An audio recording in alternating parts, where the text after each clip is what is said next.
नमस्कार, कैसे हो आप लोग। आज हम लोग देखेंगे छत्तीसगढ़ के अंतर्गत ब्रिटिशों का छत्तीसगढ़ में अप्रत्यक्ष नियंत्रण, अप्रत्यक्ष शासन। ओके, याद रखेंगे। तो इससे पहले हम लोग क्या क्या देख चुके हैं, है ना। बिंबाजी को देख चुके, मराठा शासन एंट्री हो गया, बिंबाजी शासन कर लिया। उसके बाद ब्यंको जी आ गया, है ना, और ब्यंको जी सूबा शासन ले आया, सूबेदारों को भी देख लिए हम लोग। सूबा शासन के बाद अब सीताबर्डी का युद्ध होगा, और सीताबर्डी के युद्ध के पश्चात देखोगे तो क्या, तो ब्रिटिशों का छत्तीसगढ़ में अप्रत्यक्ष रूप से नियंत्रण हो जाएगा और उनका शासन शुरू होगा। तो इसकी भूमिका बनाते हुए यहीं से हम लोग आगे बढ़ेंगे। चलिए शुरू करते हैं। तो सबसे पहले देखते हैं रघुजी द्वितीय। रघुजी द्वितीय का देखोगे तो मृत्यु को समझना है, ठीक।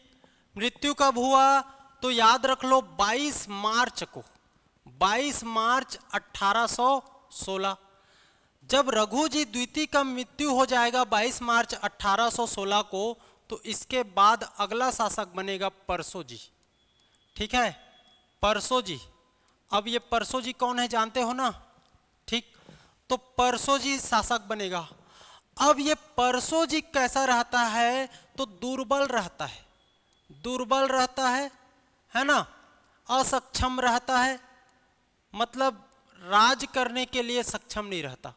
इसी दुर्बलता और असक्षमता के कारण देखोगे तो ब्यंको जी का पुत्र अप्पा साहेब, है ना, अप्पा साहेब को इसके समय में क्या घोषित कर दिया जाएगा, तो इस परसो जी का क्या बना दिया जाएगा, संरक्षक। ओके, संरक्षक नियुक्त कर दिया जाएगा अप्पा साहेब को। ओके, अप्पा साहेब को। अब देखोगे अप्पा साहेब, अप्पा साहेब, तो अप्पा साहेब बहुत ही लोभी प्रवृत्ति का रहता है। कैसा रहता है जी, लोभी प्रवृत्ति का रहता है। अब ये लोभी प्रवृत्ति का रहेगा और ये लॉर्ड हेस्टिंग से क्या कर लेगा, तो लॉर्ड हेस्टिंग से देखोगे तो एक संधि कर लेगा। कब, तो 27 मई को। लॉर्ड हेस्टिंग से 27 मई को एक संधि कर लेगा। 27 मई याद रख लेना, 1800 कौन सा है, 16, ठीक। 27 मई 1816 को लॉर्ड हेस्टिंग्स के साथ एक संधि कर लेगा, ठीक। ये आपको जानना है। अब इसके बाद देखोगे तो इस यहां पर संधि हो गया। इसके बाद ये परसो जी, परसो जी का डेथ हो जाएगा। कब, तो 10 फरवरी, इसके बाद ना 10 फरवरी 1817 को किसका, परसो जी का डेथ, परसो जी डेथ करेगा, ठीक। इसके बाद ये अप्पा साहेब, अप्पा साहेब शासन संभालेगा और अप्पा साहेब क्या बन जाएगा, राजा बन जाएगा। नहीं बनेगा जी, ये डेथ किया तो ये संरक्षक था, फिर ये क्या कर जाएगा, ये बन जाएगा अप्पा साहेब राजा। अप्पा साहेब राजा बना। अब बात समझना है, अप्पा साहेब बन गया राजा और अपना राज्याभिषेक करवा लेगा 21 अप्रैल को। 10 फरवरी के बाद 21 अप्रैल, 21 अप्रैल याद रख लेना, 21 अप्रैल 1817। ओके, ये आपको याद रहेगा। रघुजी द्वितीय की मृत्यु 22 मार्च 1816 को, परसो जी शासक बनेगा। परसो जी का संरक्षक अप्पा साहेब, अप्पा साहेब लोभी प्रवृत्ति का रहता है, लॉर्ड हेस्टिंग से संधि कर लेता है। उसके बाद परसो जी की मृत्यु, परसो जी की मृत्यु के पश्चात अप्पा साहेब क्या बना, शासक बना सर। क्या बना सर, शासक बना, ठीक। अप्पा साहेब अब शासन कर रहे हैं।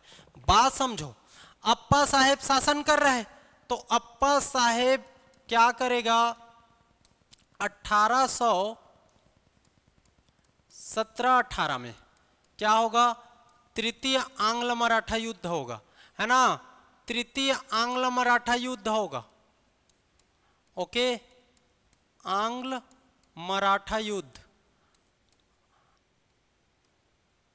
ओके, अब इसमें ये अप्पा साहेब पेशवा का साथ देता है, पेशवा का साथ देगा, ठीक। पेशवा और अप्पा ऐसा लिख देता हूं, पेशवा और अप्पा एक साथ रहेंगे। अब तृतीय आंग्ल मराठा युद्ध में देखोगे तो मराठों का तगड़ा हार होता है, मराठों का हार होगा, है ना। इसी को हम लोग देखोगे तो क्या बोलेंगे, सीताबर्डी का युद्ध। सीताबर्डी का युद्ध याद रख लेना कब, 27 नवंबर को हुआ था। ठीक, इसी को हम लोग यहीं पर सीताबर्डी का युद्ध भी याद रखो। सीताबर्डी का युद्ध कब जी, तो 27 मई 1817। ठीक, सीताबर्डी के युद्ध क्या हुए, मराठे हार गए।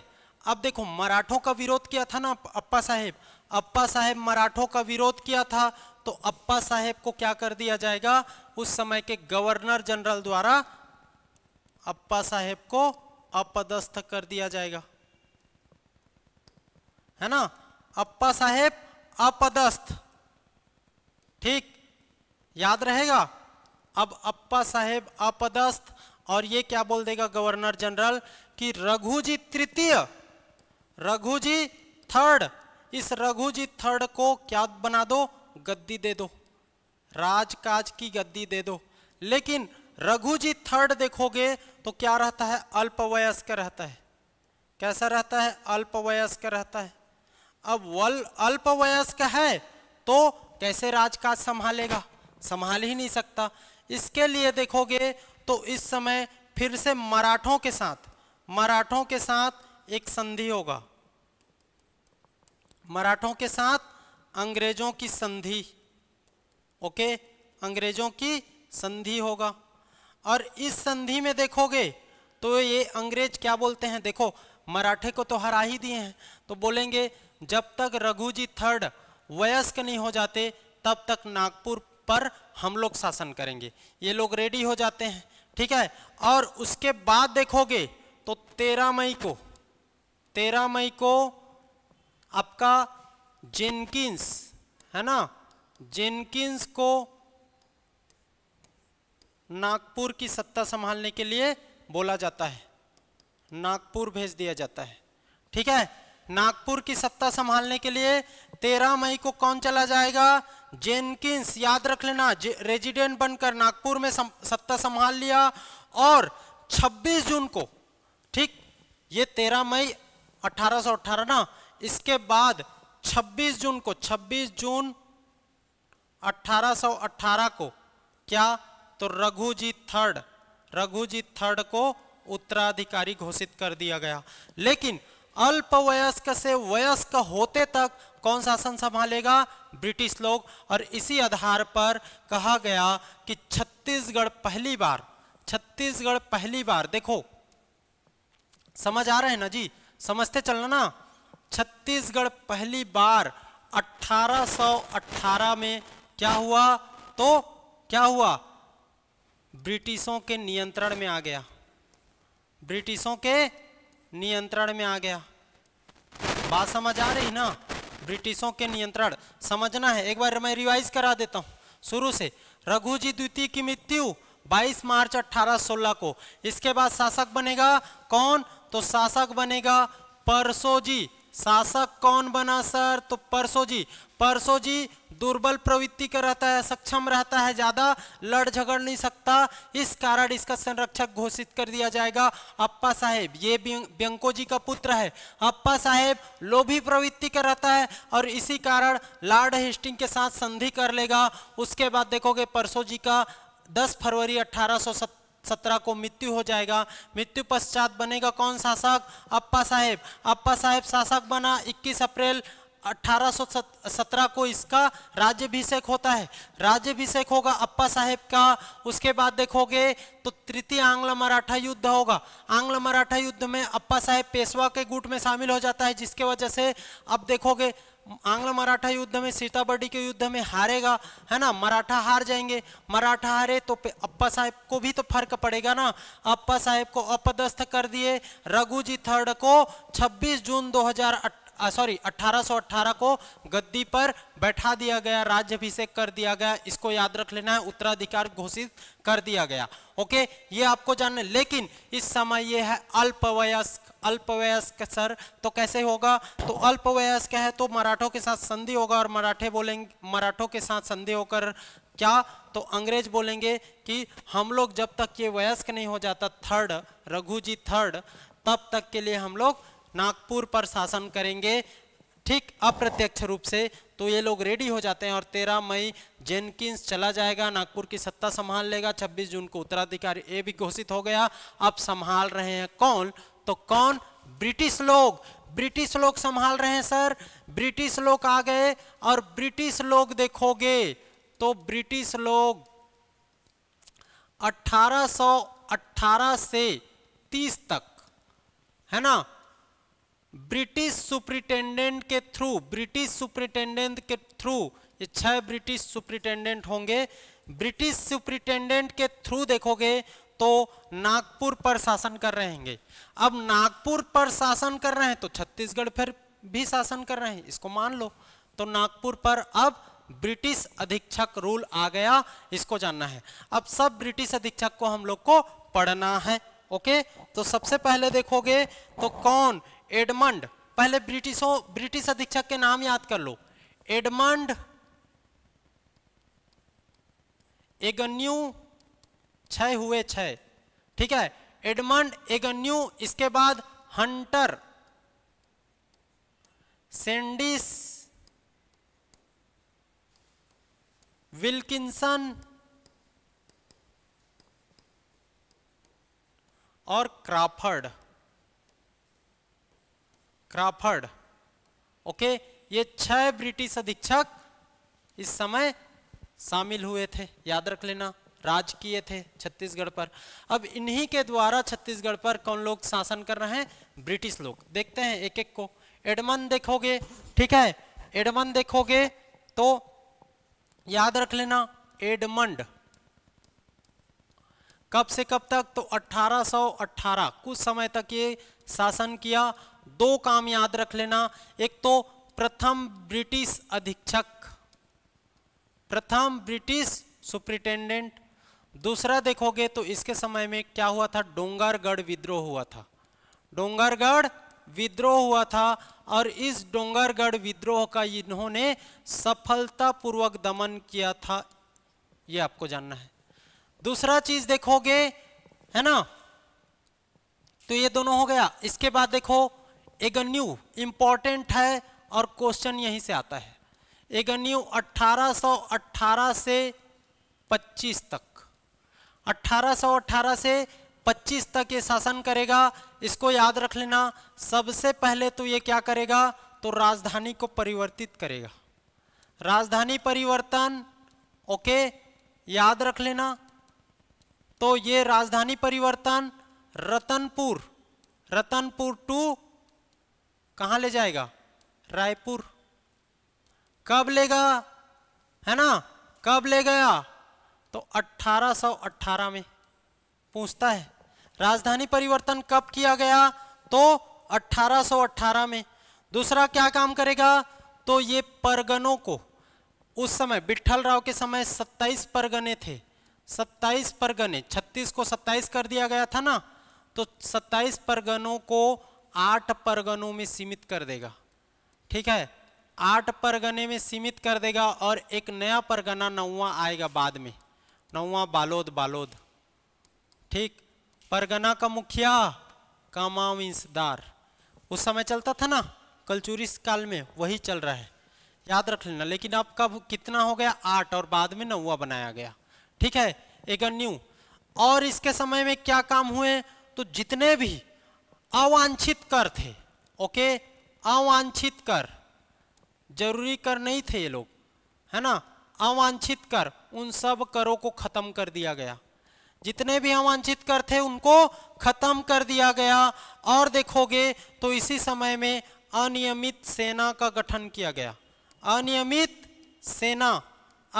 सेना का गठन, तो 3000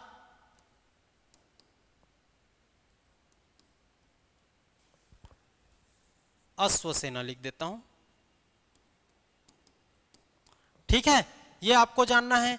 इसी समय देखोगे तो जो जमींदार लोग खालसा भूमि रखे थे, जमींदार,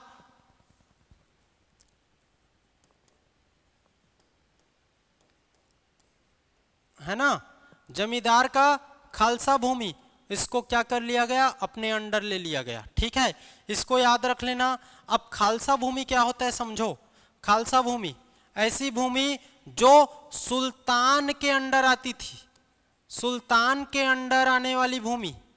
ठीक है, दूसरा चीज ये उपजाऊ भूमि थी, है ना, उपजाऊ भूमि याद रख लेना। तो ये सुल्तान के अंडर आने वाली और आपका उपजाऊ भूमि खालसा भूमि हुआ करता था, याद रख लेना। और इसी के समय देखोगे तो दो ठो केस याद रख लेना, सावंत भारती और महारसिया। ओके, महारसिया केस, ये दोनों केस को याद रख लेना, सावंत भारती और महारसिया केस।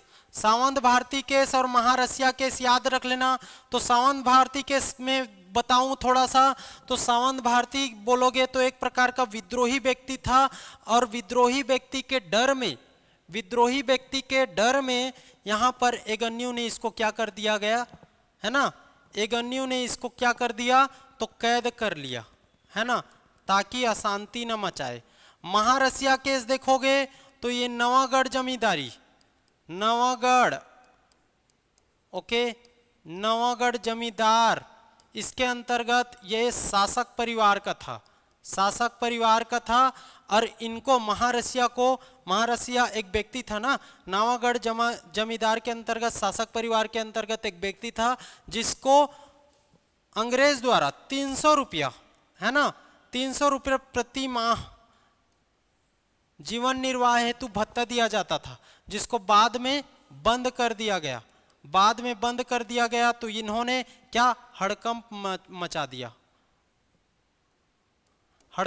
दिया, मतलब अशांति फैला दिया, जिससे इसको कैद कर लिया गया। बाद में छोड़ा गया और 500 रुपये प्रति माह दिया गया, इसको याद रख लेना। ठीक है, महारसिया केस। इसके अलावा एगन्यू के समय में 3 ठो विद्रोह याद रख लेना, नवागढ़ विद्रोह, सोनाखान विद्रोह और परलकोट विद्रोह। ओके, परलकोट विद्रोह। ठीक, 1818, 1818 और ये 1825 में परलकोट विद्रोह बताया हूं मैं, है ना, परलकोट विद्रोह बताया हूं काकतीय डायनेस्टी पढ़ाते हुए। तो ये सब विद्रोह, 3 विद्रोह को याद रख लेना इसके समय। तो राजधानी परिवर्तन 1818 में रतनपुर टू रायपुर, 27 परगने को 8 परगने, बाद में 9वां परगना, अवांछित करों को समाप्त कर दिया गया, अनियमित सेना का गठन किया गया, जमींदार का खालसा भूमि अपने में मिला लिया, सावंत भारती और महारसिया केस, इसको याद रख लेना। ठीक, और 3 विद्रोह हुए थे इस समय। तो ये एगन्यू के समय काल का है। इसके बाद देखोगे तो एगन्यू के बाद हंटर याद रखो, हंटर कब से कब तक, तो 1825 में इनका शासन रहा।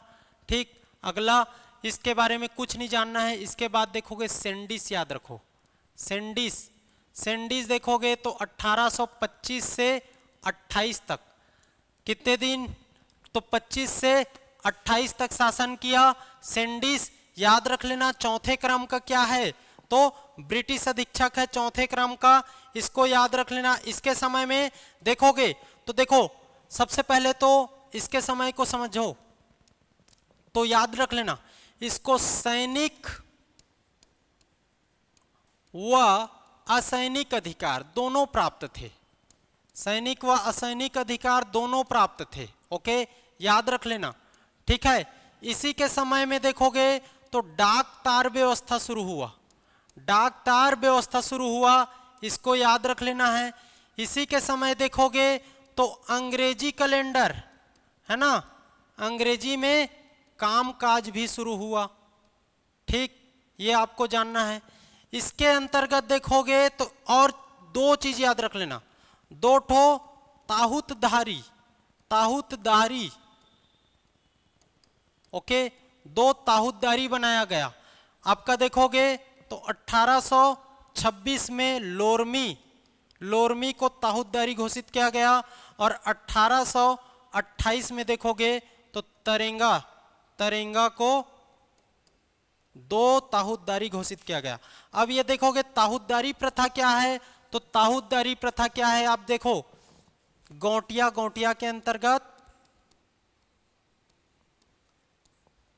और देखोगे गोटिया है ना, और इधर जमींदार, ठीक, गोटिया और जमींदार। गोटिया के अंतर्गत कौन सा आ रहा है, तो गोटिया के अंतर्गत आप देखोगे तो क्या जी, ग्राम, और जमींदारी के अंतर्गत एक जमींदार क्षेत्र। तो दोनों के बीच में एक आपका क्या बना दिया गया, ताहूतदार।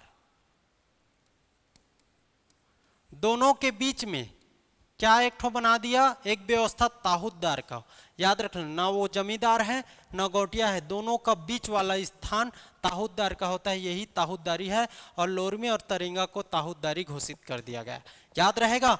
तो सेंडिस बहुत इंपॉर्टेंट, याद रख लेना 25 से 28। सैनिक व असैनिक दोनों अधिकार, डाक तार व्यवस्था की शुरुआत इसी समय, अंग्रेजी में कामकाज, ये सब काम शुरू हुआ। 2 ताहूतदारी को इसको पूछा गया है बार बार, इसको याद रख लेना, ठीक है। सेंडिस हो गया। सेंडिस के बाद कौन, विल्किंसन, विल्किंसन याद रहेगा, विल्किंसन। और विल्किंसन देखोगे तो याद नहीं रखोगे चलेगा, कब से कब तक, 1828 तक। इसके बाद आ जाएगा क्राफर्ड। क्राफर्ड अंतिम ब्रिटिश अधीक्षक, कब से कब तक, तो 1828 से 30 तक, याद रख लेना। क्राफर्ड अंतिम ब्रिटिश अधीक्षक।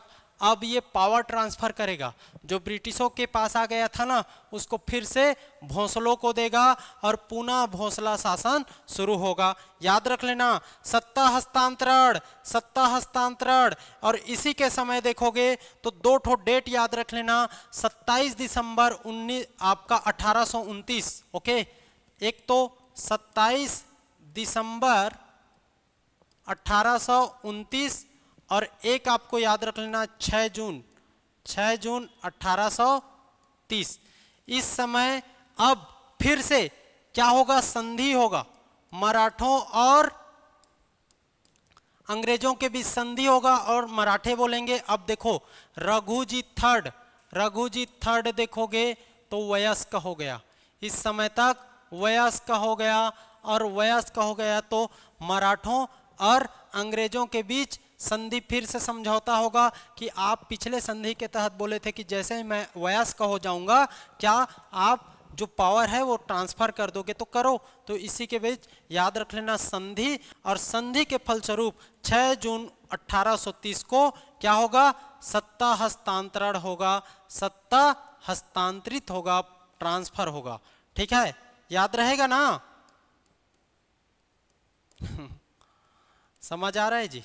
सत्ता हस्तांतरण किसको मिल गया, तो देखो अब रघुजी थर्ड नागपुर में क्या बनेगा, नागपुर का ये क्या बनेगा, शासक बनेगा, नागपुर का शासक। तो देखो नागपुर है और यहाँ पर छत्तीसगढ़, तो छत्तीसगढ़ को चलाने के लिए क्या बनाएगा, जिलेदार की नियुक्ति करेगा, जिलेदार की नियुक्ति करेगा। रघुजी थर्ड आ गया, नागपुर में बैठ गया, छत्तीसगढ़ में जिलेदार नियुक्त कर दिया गया, और जिलेदार के रूप में देखोगे तो क्राफर्ड करेगा। क्राफर्ड क्या, पावर ट्रांसफर। क्राफर्ड किसको, तो याद रख लेना किसको जी, कृष्ण राव को, कृष्ण राव। अब ये कृष्ण राव कौन है भाई, तो यही प्रथम जिलेदार है कृष्ण राव, याद रख लेना, प्रथम जिलेदार कृष्ण राव। और अंतिम ब्रिटिश अधीक्षक क्राफर्ड, अंतिम ब्रिटिश अधीक्षक क्राफर्ड कृष्ण राव को क्या करेगा, सत्ता हस्तांतरित करेगा। कब करेगा सर, तो 6 जून 1830 को करेगा, और इसी के साथ देखोगे तो पुनः भोंसले शासन शुरू हो जाएगा। अब देखते हैं पुनः फिर से भोंसले लोग आ गए ना, मराठे लोग, पुनः भोंसला शासन, ओके। कब से कब तक, तो 1830 से 54 तक सर, ओके, 1830 से 54 तक, कोई दिक्कत। अब ये लोग किसके रूप में शासन करेंगे छत्तीसगढ़ में, तो जिलेदार के रूप में सर। जिलेदार याद रख लेना, कितने जिलेदार सर, तो 8 जिलेदार। अब देखो नागपुर पर बैठा है कौन, तो रघुजीत थर्ड सर।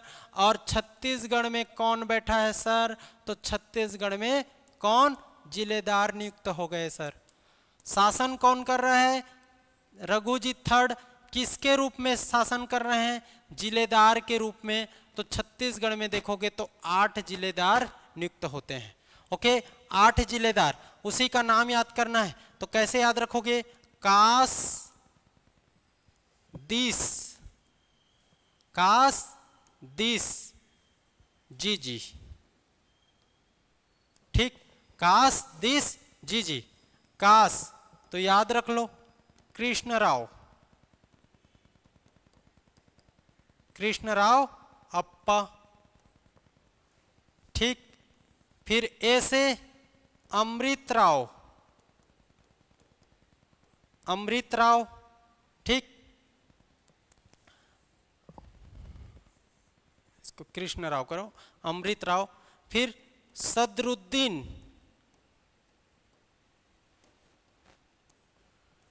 दुर्गा प्रसाद, इंटुकराव,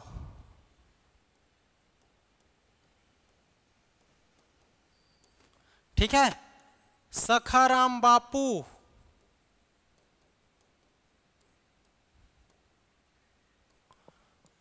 ठीक, गोविंद, गोपाल राव।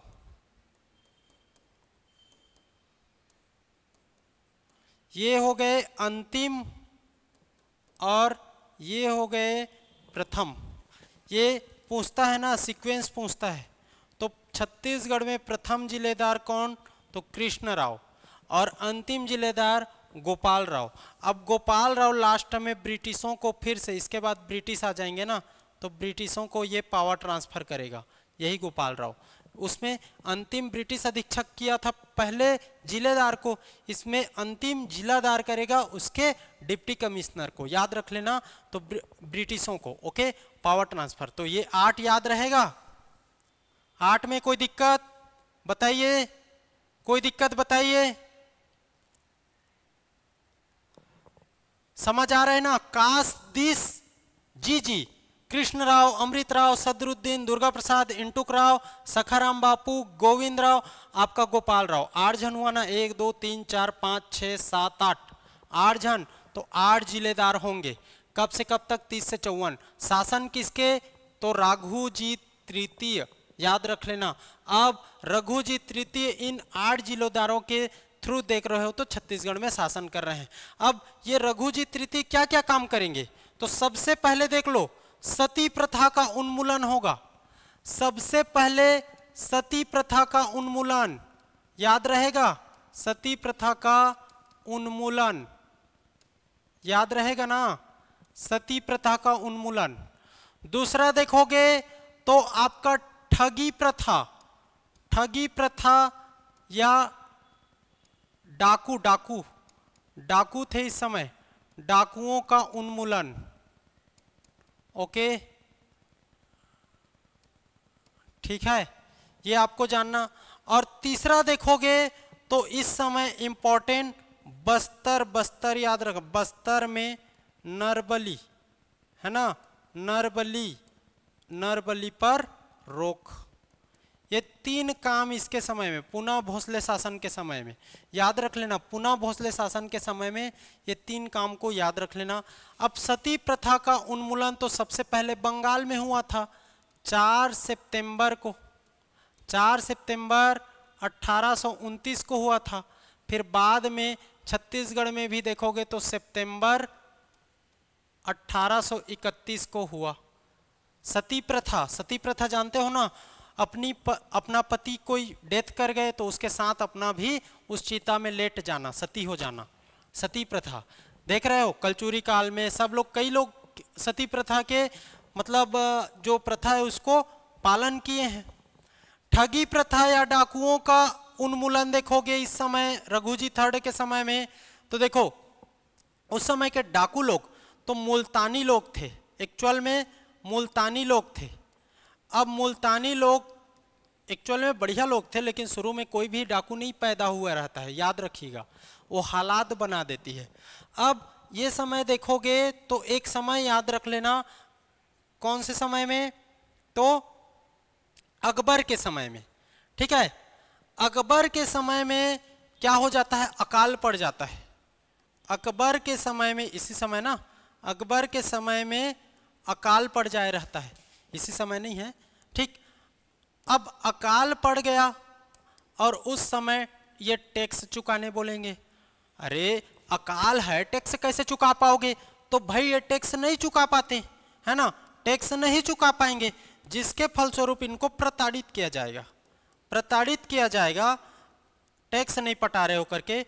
इसी कारण ये लोग क्या बन जाएंगे, डाकू बन जाएंगे, है ना, डाकू बन जाएंगे। यही लोग हैं मुल्तानी लोग जो डाकू बन जाए रहते हैं, याद रख लेना। अब इसका उन्मूलन होगा कब, तो कर्नल स्लीमन के नेतृत्व में, उनके प्रयास से 1830 में, याद रख लेना। किनके प्रयास से पूछा जाता है, तो इन्हीं डाकुओं का क्या होगा, उन्मूलन होगा। किसके प्रयास से, स्लीमन के प्रयास से, है ना। कब, तो 1813 में, 1830 में, याद रख लेना, कर्नल स्लीमन के प्रयास से। और इनको वही डाकू का कैसा उन्मूलन, उनको सजा दिया जाएगा, प्राण दंड, काला पानी का सजा, ये सब दिया जाता था, इसको याद रख लेना।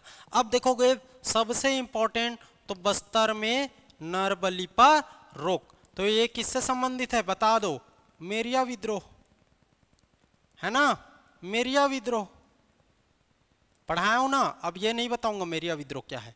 अगर मेरिया विद्रोह जानना है तो आपको काकती डायनेस्टी तरफ जाना पड़ेगा और जनजाति विद्रोह को पढ़ना पड़ेगा, ठीक है। मेरिया, ओके, ठीक। तो मेरिया विद्रोह पर रोक, देखो उस समय क्या होता था, दंतेश्वरी मंदिर के पर नर बलि दिया जाता था, नर बलि, ठीक है। नर बलि को ही रोकने के लिए बलि दिया जाता था, ठीक। उसी को रोकने के लिए अंग्रेजों ने प्रयास किया और कैंपबेल के नेतृत्व में वहां पर सैनिक लगा दिया गया, याद रख लेना। उसी को बोलते हैं मेरिया विद्रोह, उसी के फलस्वरूप मेरिया विद्रोह हुआ था। तो बस्तर में नरबली प्रथा का भी रोक किया था इसी के समय। तो कौन से समय, रघुजी थर्ड के समय में। ये तीन महत्वपूर्ण घटनाओं को याद रख लेना है, किसके समय में, तो रघुजी थर्ड के समय में। अब क्या होगा, 1 फरवरी 1855, ओके, याद रख लेना, ठीक है।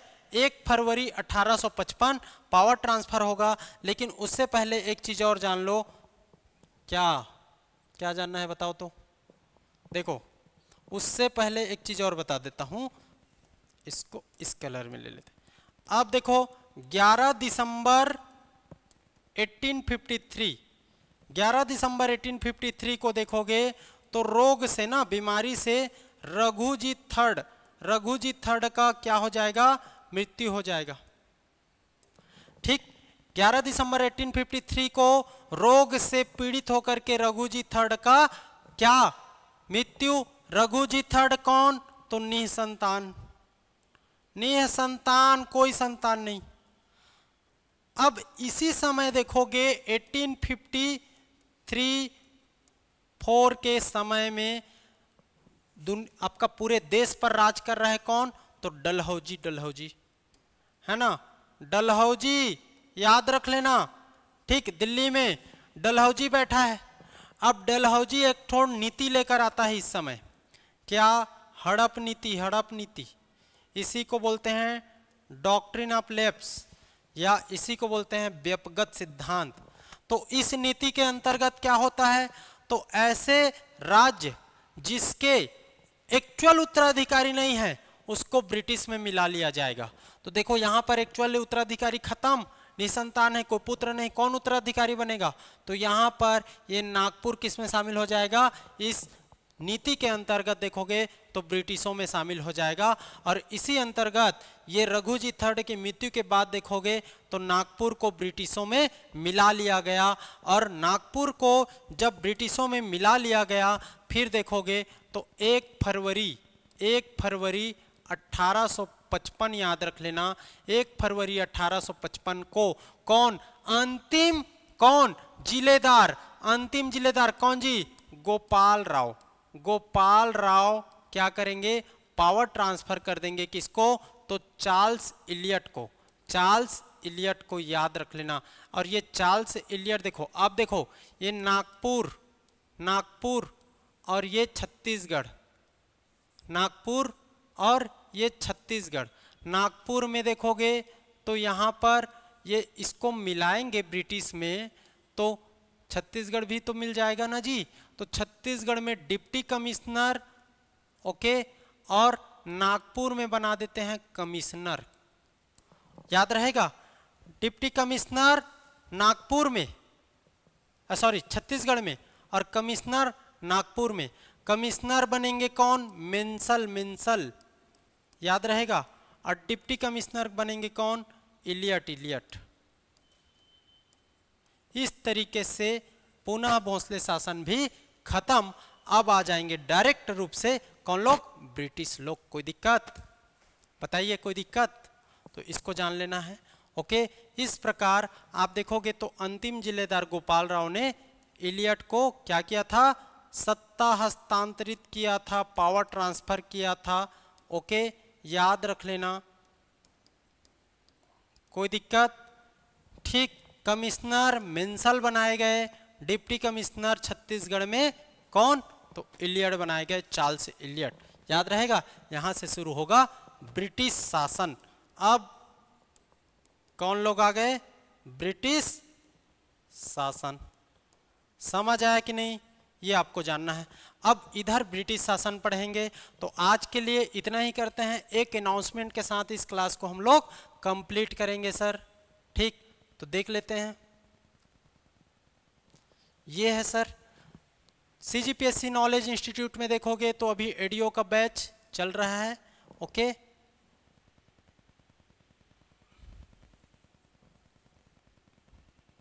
एडीओ का बैच चल ही रहा है, ओके। एडीआई चल ही रहा है। समग्र बैच व्यापम का ये भी चल रहा है। छत्तीसगढ़ विशिष्ट अध्ययन सेपरेट रूप से ये भी अवेलेबल है आपके लिए, ठीक, ओके। शिक्षक भर्ती जस्ट लॉन्च होने वाला है।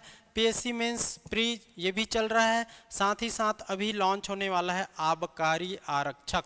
आबकारी आरक्षक सर,